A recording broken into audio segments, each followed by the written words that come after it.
All right, so this week we're going to take a look at what's called unit circle trig. The unit circle trig is basically all centered around finding a coordinate for an angle on a circle. It's all about finding a coordinate. Okay, so we're going to look at how to find some coordinates today that are easier, and then later in the week I'll show you some other coordinates that are a little bit harder to find, but if you know the Pythagorean theorem and a few things about like a 30, 60, 90 triangle, we can find coordinates still pretty easy, but it's a little bit harder just because the numbers involved, they're going to be square roots. Okay, so we are going to get into some coordinates that have square roots. All right, so let's take a look at this diagram. So we're doing unit circle trig. Unit circle means that everything we do this week is based on a circle with a radius of 1. Okay, so that's what I've tried to draw there. It's 1 unit in every direction.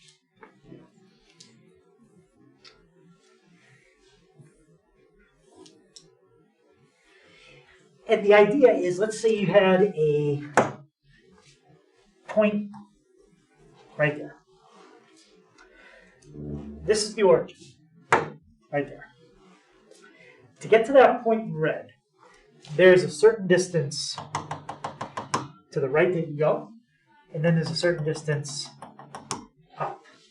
Well, how far right you have to go, that's the x, and how far up is the y. Now, if you draw a line from the center through that red dot, it's going to look kind of like an angle. I'll just trace that over right here. So there's your angle. This point, xy, how far right and how far up you had to go, that would be the coordinate that represents that angle right there. So if you draw an angle, wherever the terminal side hits the edge of the circle, that's the point that's connected with that angle. So for a 90-degree angle, there's your initial side. There's your terminal side. Where the terminal side hits the edge of the circle is right there. If you can find that coordinate, and that's the coordinate for 90 degrees on a unit circle. It's where the terminal side hits the circle. And does anyone have a guess what the coordinate for 90 degrees is? Keeping in mind it's a unit circle. Yep. Yep. That is the coordinate 0, 1. That is always the coordinate for 90 degrees. That never changes. Okay, for 180, here's your initial side. Here's your terminal side. Here's your angle. Bless you. Thank you. And that's where the terminal side hits the circle for 180. Anyone think they know the coordinate for that? -1, 0. That's always the coordinate for 180. Okay, for 270, the terminal side would come down like this. That's 270 degrees. And where does the terminal side hit the circle for the 270 degree? 0, -1. 0, -1. And then 0 degrees, or 360. Same thing. What do you think the coordinate is for 0 degrees? 1, 0. 1, 0. Yep. Those 4 angles, 0, 90, 180, and 270, those are the 4 easiest angles to find coordinates for. The numbers are easy. They're all zeros, ones, and negative ones. And for today, those are the only 4 that I would make you find if you didn't have them. Just those 4. What are the sides called? So you have terminal side, and what's the other one? So you have your initial side and then your terminal side. All right, thank you. Yep. So obviously we can easily find the coordinate for 0, 90, 180, and 270. But in general, we can find the coordinate for any angles that are multiples of 30 or 60. And there's some overlap there. like 90 is a multiple, 120 is a multiple of 30 and 60. So, but we can find angles that are multiples of 30s and 60s. Actually, I'm going to add one more thing there. 30s, 60s, and 45s.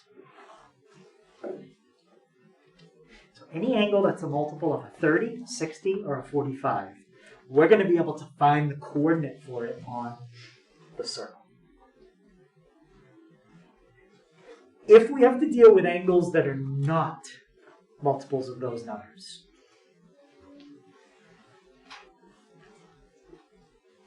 this isn't going to help. Okay, unit circle trig is not used. Like if you had an angle like 33.6, you're not going to be able to easily find a coordinate for 33.6 degrees.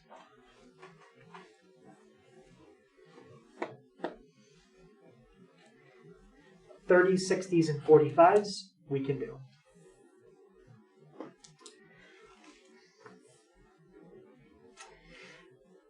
Now, when we rotate on a circle, there's two directions we can go. Does anyone remember, what do we call the two directions? Yep. Clockwise and counterclockwise. Yep, clockwise and counterclockwise. And if you rotate counterclockwise, is that the positive direction or the negative direction? Negative. Positive. If you go this way, that's counterclockwise. That's the positive direction. If you go clockwise, like that, that's the negative direction. Because the way it's set up, you're going 90, 180, 270. Right. So 0, 90, 180, I'm going counterclockwise. 270, 360. If you go the other way, that's negative 90, negative 180, negative 270, negative 360.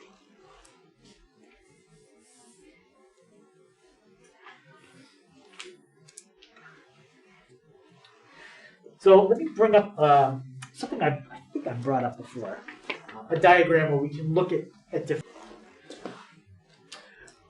So this program lets me draw different angles. I can't move the initial side, but I can put the terminal side anywhere that I want. And I think we talked about this well, 2 academic weeks ago. If you have an angle that's bigger than 360, okay, that's going to get complicated to work with. So we would rather work with an angle that's smaller.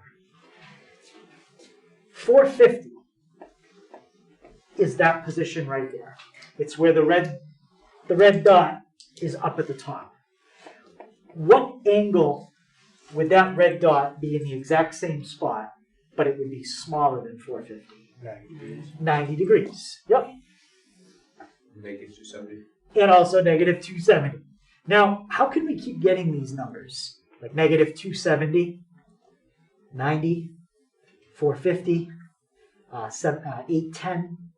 Adding, subtracting 360. Right. We can add or subtract 360 as many times as we want to, and it will get us back to the same location on the circle. So if you have an angle that is too big to work with, okay, if it's bigger than 360, you can subtract 360 as many times as you need to, and that has no effect on your answer. Just to show you, if I take a calculator and I take, let's say, the sine of, give me a number bigger than 360. 450.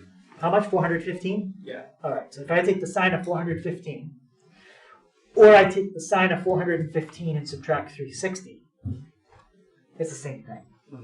Okay, so adding or subtracting 360 to an angle will not change your answer. It'll just make the number easier to work with. So if you have an angle that's too small, if you have an angle that's too big, you can subtract 360. What do you think you would do if you have an angle that's too small? Yeah. So if you have an angle like let's say, negative 50. Right? And you're like, it's kind of confusing to work with a negative number. Okay, then don't work with a negative number. Add 360 to it, which would be 310. And now you can work with an angle that's positive instead of negative, and you can still get the same answer. We're going to focus more on finding a coordinate. But what I'm trying to show you is adding and subtracting 360 doesn't mess anything up. You still get the same answer.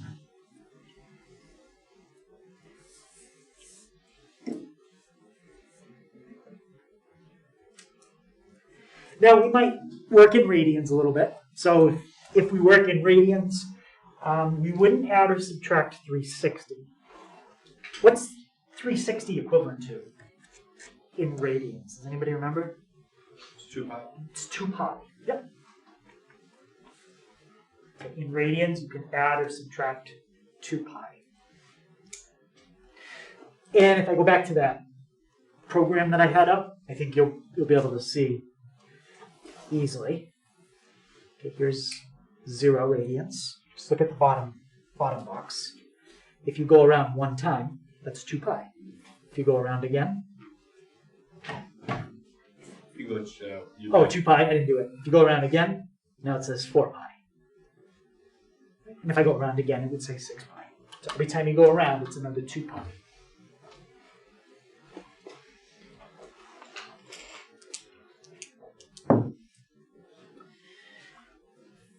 So I said everything's based on finding a coordinate. A coordinate has 2 parts to it. It has an x value, it has a y value. Depending on what you want to know, you might just need the x, you might just need the y, or you might need to divide the two of them. It depends what you're looking for. So I'm going to give you the definitions of the 6 trig functions that we studied based on a unit circle. And these definitions all assume that you can figure out the coordinate that represents your angle. For example, 90 degrees is the coordinate 0, 1. We have to know how to figure that out.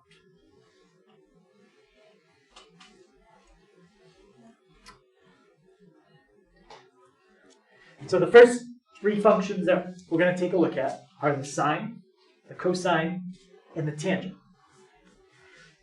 Okay, so remember what a function is. Okay, a function is basically you take a number, you plug it into it, something happens to it, and you get an answer out. Okay. For example, square root is a function. So if I take the number 9 and I plug it into, we'll call this box the square root box. If you throw a 9 into the square root box, the number that comes out is a 3. So it's a function is just a way of changing the number that you plug in, and you get a different answer that comes out. That's what sine, cosine, and tangent do. Plug a number into the sine function, like sine of 30, and the answer that comes out is 0.5.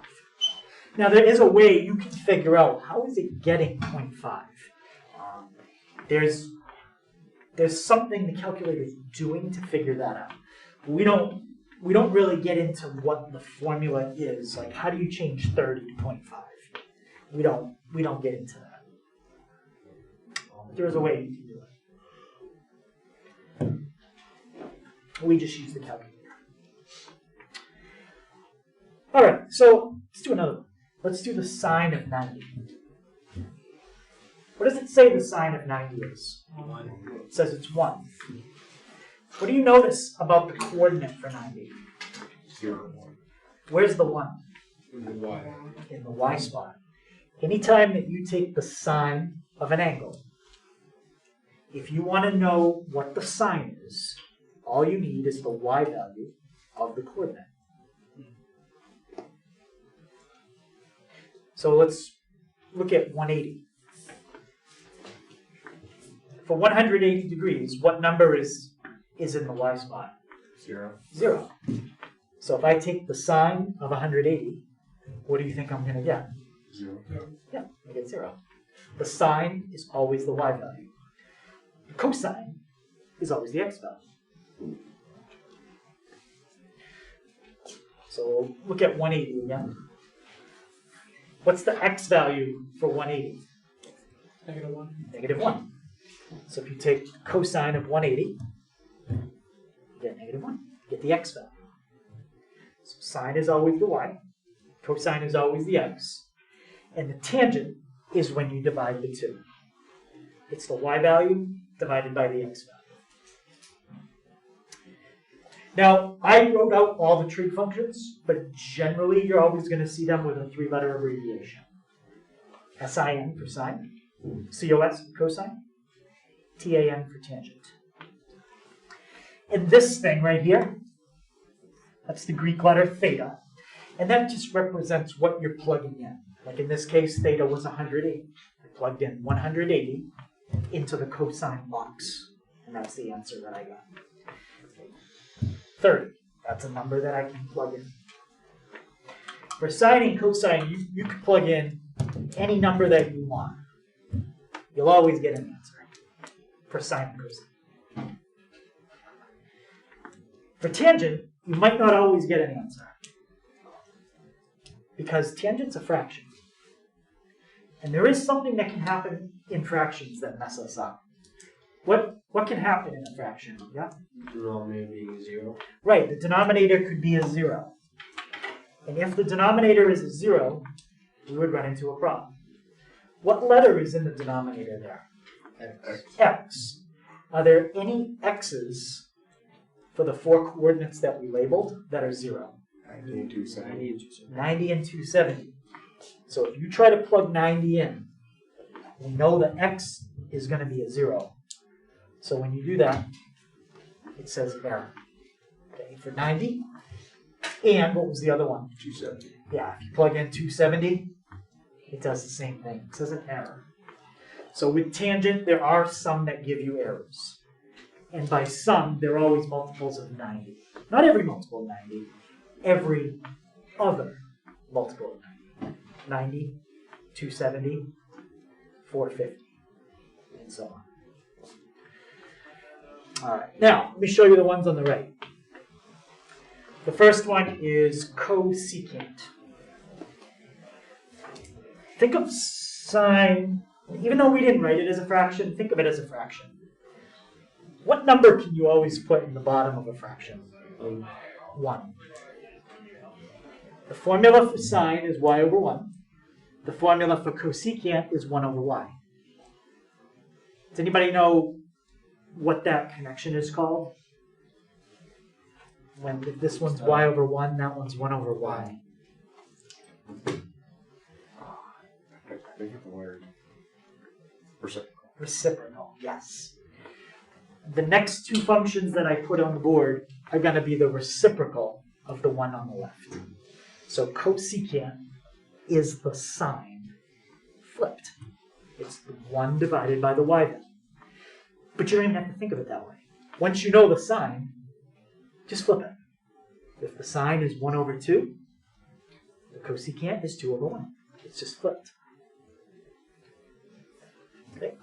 The next trig function is secant, abbreviated SEC.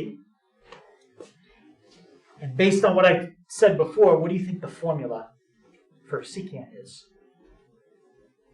1 over x. 1 over x, yep, because it's the reciprocal of cosine.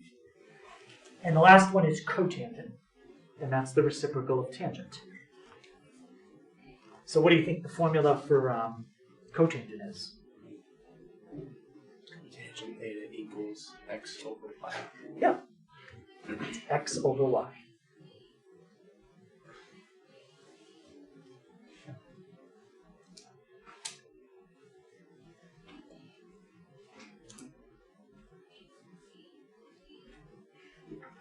And those are the 6 trig functions we studied defined as a coordinate on the unit circle.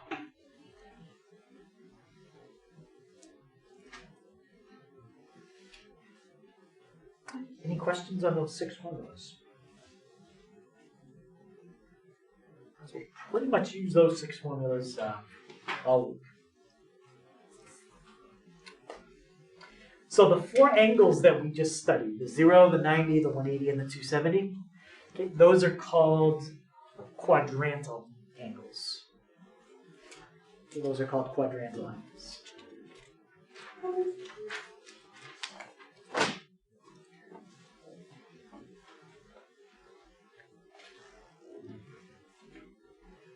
Okay, Alex, can you please put your phone away from me? Thank you. Thanks. The reason they call them quadrantal angles is because they're on the axes, and the axes separate your plane into quadrants. So that's why they're quadrantal angles. And they're the easiest angles to find coordinates for. You kind of just want to memorize, 90 is 0, 1, 180, negative 1, 0, and so on. All right, so how do you do unit circle trig?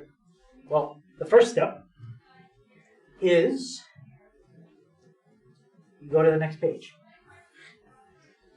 You have to be able to find a point. You have to be able to locate the coordinate.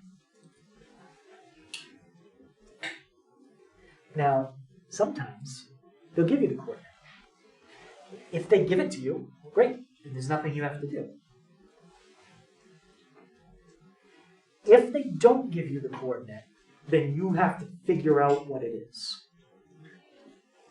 And for now, the only ones I'm going to ask you to figure out are 0, 90, 180, 270. Eventually, I'm going to ask you about 30s and 60s and 45s. Not today. All right, so step 1, figure out your coordinate if it's not given to you. Step 2, take your coordinate that you got in step 1 and plug it into the formulas that we just had on the last page. Which formula? Well, it depends. If they want to know the sine, you use that formula. If they want the cosine, you use that one. We're going to practice all 6. Okay, so we'll do all 6 for each problem.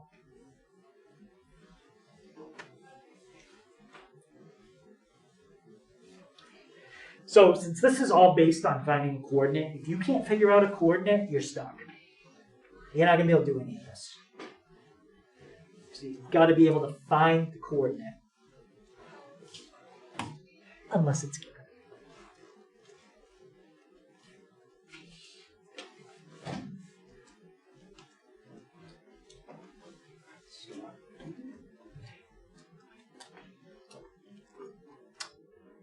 So that's the first one we're going to do. P stands for point. So the point is negative 1/2, comma, square root 3 over 2. Does this coordinate look like the coordinate for 0, 90, 180, or 270? Does it look like any of them?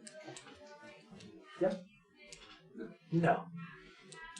The coordinates for 0, 90, 180, and 270 all had 1s, 0s, and negative 1s.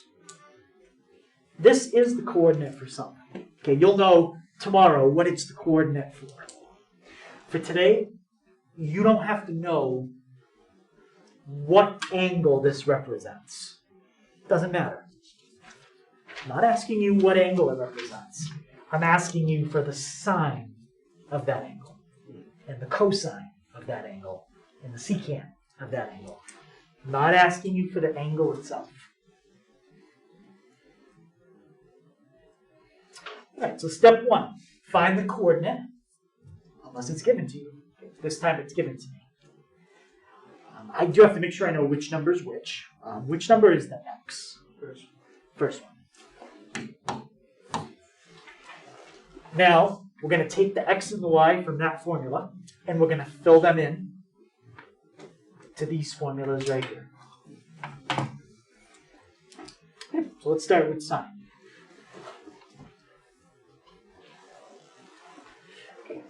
What's my formula for sine, Jaden? What's that one?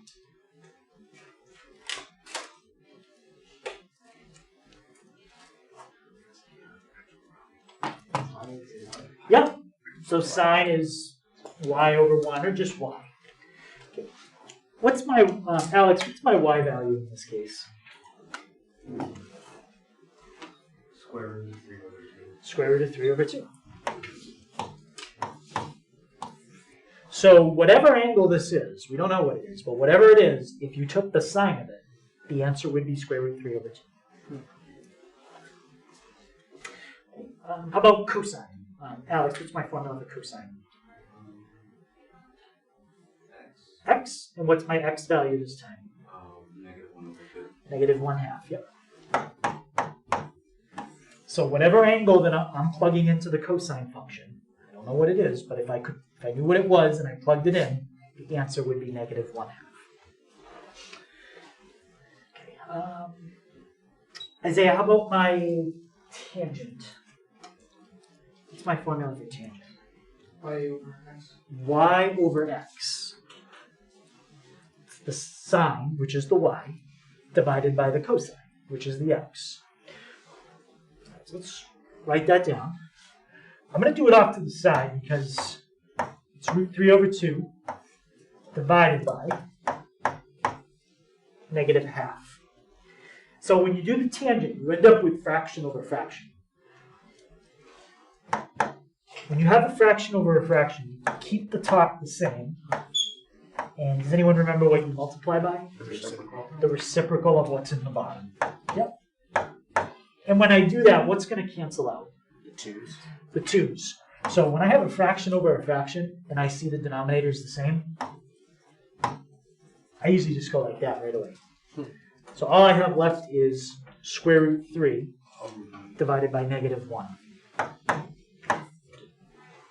Or in this case, I had square root 3 with a negative. So negative square root 3. And that's my tangent. And now, once you get the 3 on the left, there's something we said, there's a connection between the left and the right. How do you get the cosecant if you have the sine? And what does that really mean to do? When you do 1 over something, you're really just...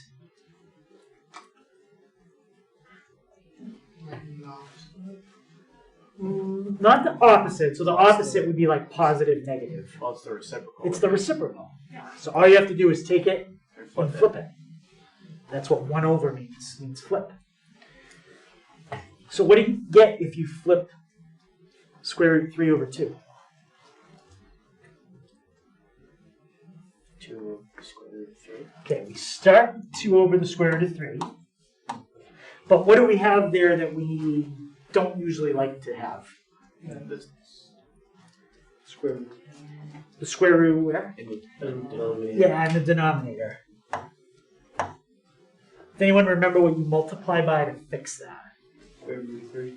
Yep, over. Square root of 3. Exactly. The square root of 3 times the square root of 3, that's the square root of 9, or 3. And then the top just stays the same. Okay, so there's your cosecant. How about Lily Rose? What would my secant be?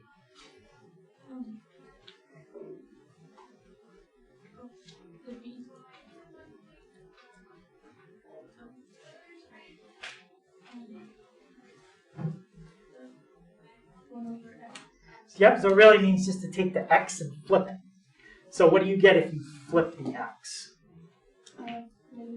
Yeah, negative 2 over 1, or we just say negative 2. So no square root in that one. And Lance, how about to get the cotangent, which one do we flip? We flip it to x over y. Yep. And which trig function are we flipping? That's the... Let me look at this. So to get the cosecant, we flip the sine. To get the secant, we flip the cosine. To get the cotangent, we flip the tangent, yes. Now the tangent's not a fraction, but that's fine. We can think of it as a fraction. So just put a 1 in the bottom. So what do you get if you flip that?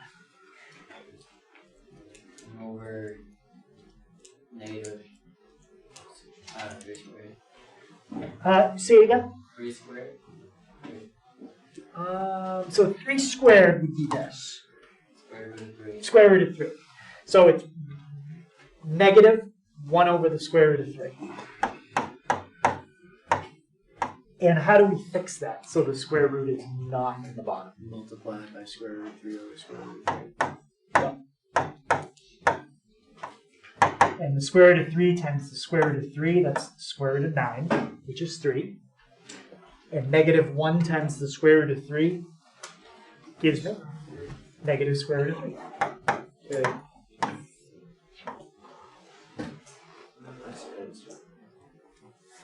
That would be 6 separate problems, okay, on the test.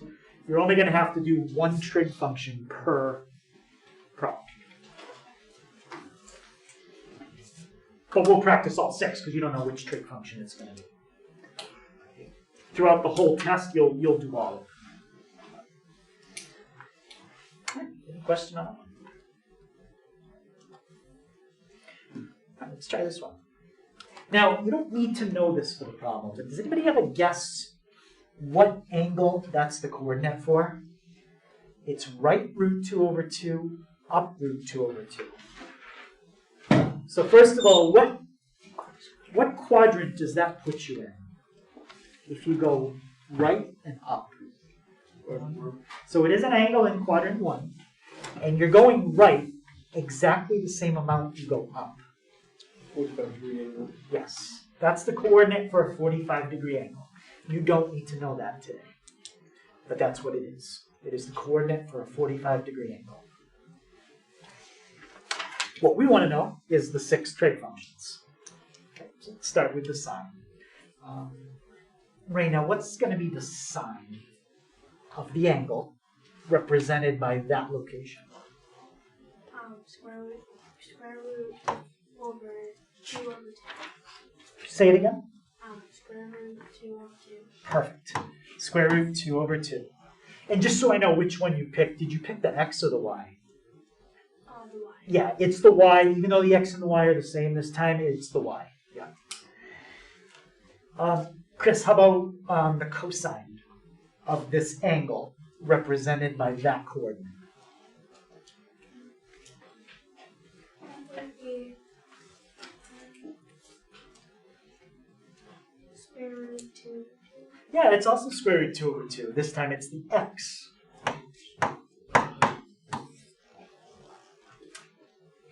And Cam, what's my formula for tangent? Y over X. It's y over x, but y and x are the same. So what would you get? 1. Would you divide them? Yep. You would get 1. And once we have the 3 on the left, what do we do with each one of them to get the 3 on the right? Yep, do the reciprocal. So the first one is 2 over square root 2. And Christian, how do I fix it so the square root of 2 isn't in the bottom? You do the reciprocal. I mean, you multiply by square root of 2. Over, Square root of 2. yep, multiply by square root of 2 over 2. And in the bottom, Jacob, what's the square root of 2 times the square root of 2? Square root of 4, so it's 2. Yep, so it's just 2. And in the top, 2 times the square root of 2.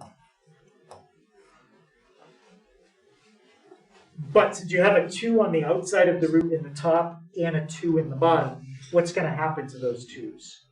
Cancel. They cancel. So this is one you'll probably just remember after a while. When you flip root 2 over 2, you get root 2. That's what always happens. So based on that, it should make our secant pretty quick. What's my secant going to be? Square root of 2. Yeah, because the sine and cosine are the same.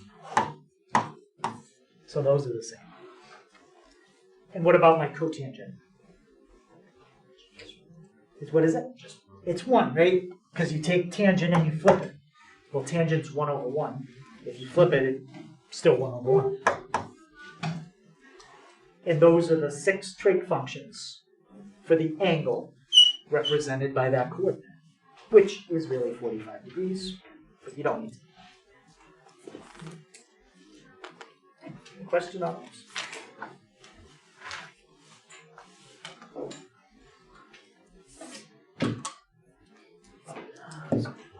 Okay. What's different about this question? Finding the angle. What's that? Sorry, you're plugging in the angle to find out what it is, and So what are they giving you here? you're given the angle. You're given the angle, but you really need the Yes, coordinate. the coordinate. So now you have to figure out, okay, here's 90. Straight up. What's the coordinate for 90? 0, 1. Once you figure out that coordinate, it's just like the last two problems. Okay. Alex, what's the sine of 90 going to be?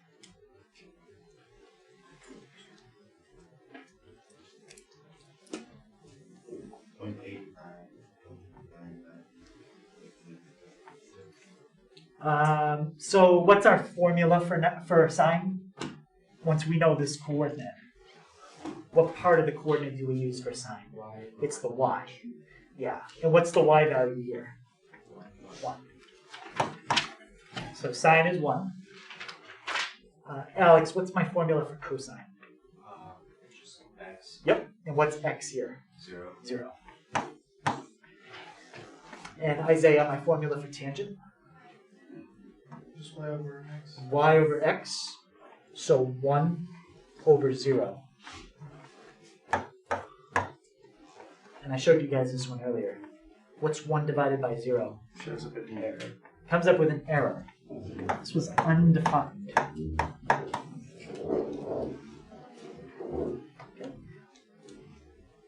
How about the cosecant of 90?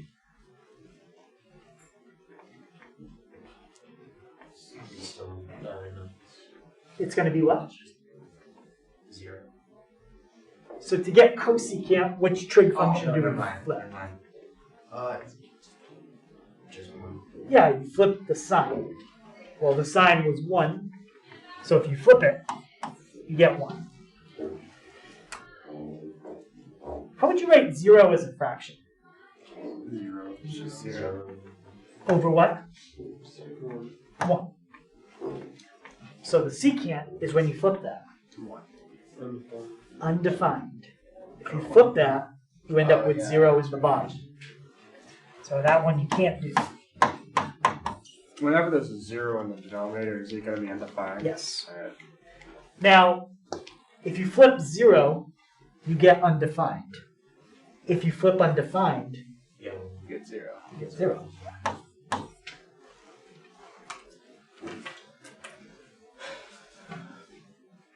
Question on it.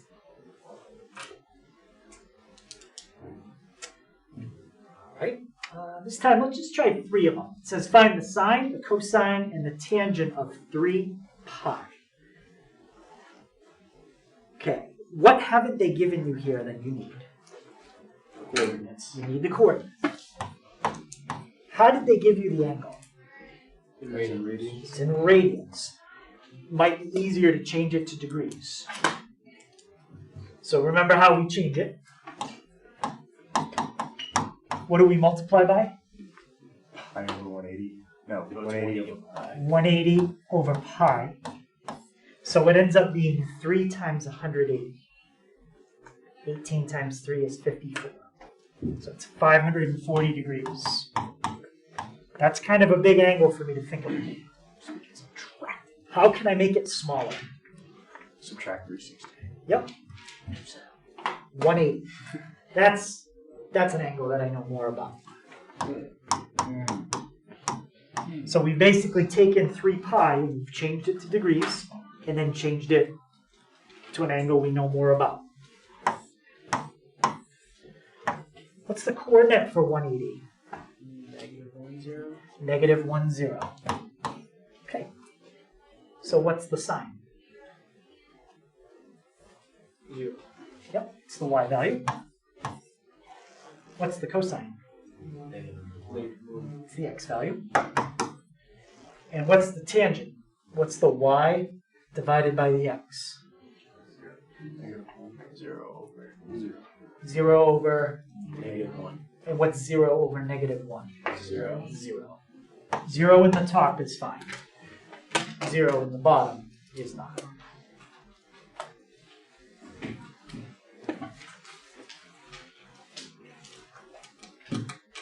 This one, I'm just going to start it, but not quite finish it. What do you multiply by to change that to degrees? 180 over 5. How many times does 2 go into 180? 90. And what's 90 times 11? 990. Again, that's a big angle to think about, so how can you make it smaller? Exactly. 990. Still too big. Then you just keep subtracting 360. Keep doing it. Wow. 270. Now, what's the coordinate when you are at 270? Now that's the thing that you really needed, and you can fill out all the trig functions. Okay, so it's all about figuring out the coordinate or using the one they give you and plugging it in. That's it. So that's the first lesson for the week. So it's 1127 odd, and the only even one I want you to do is 22.